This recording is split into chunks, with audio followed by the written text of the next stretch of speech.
History lesson muna tayo. Alam nyo ba na ang Basilan ay muntik nang makolonize ng France? Ginusto nilang bilhin ang Basilan mula sa Spain noong 1800s. At the time, nakolonize na nila ang Vietnam at naghahanap sila ng iba pang teritoryo sa Southeast Asia. Kaya lang, hindi natuloy ang plano ng mga Pranses dahil sa protesta ng mga Kastila sa Pilipinas. Napurnada ang baguette at French wine sa Basilan. Hello, ako si Marites Vitug, Editor-at-Large ng Rappler. And this is Hindi Ito Marites. Hindi ito chismis. Everything I discuss here is based on verified info. In other words, hindi Marites. Fast forward to 2025, bumabalik ang France sa Pilipinas at sa ibang bansa sa Southeast Asia bilang strategic partner at supplier ng mga Airbus aircraft, fighter jets, frigates at submarines.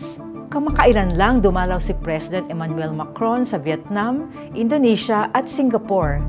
Nanawagan siya sa mga bansa sa Southeast Asia na magtipon-tipon bilang Coalition of Independence kasama ang France at ang buong Europa. Hindi tayo kailangang pumili sa Amerika o China ayon kay Macron.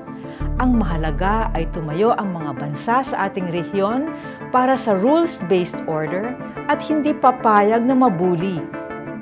Kapansin-pansin ang interest ng France sa Pilipinas. Very active ang cooperation ng ating military sa French Navy.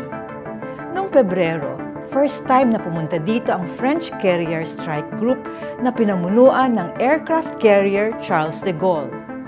Nag-joint patrol ang ating Navy at ang mga Pranses sa West Philippine Sea. First time din ito. Last year, for the first time, sumama ang French Navy sa balikatan exercises. Gusto rin ng France na mag-supply ng submarine sa Pilipinas. Kung matuloy, ito ang magiging first submarine natin. Ayon sa Navy, bahagi ito ng kanilang modernization. Hindi man dumaan dito sa Pilipinas si Macron, may French connection pa rin tayo.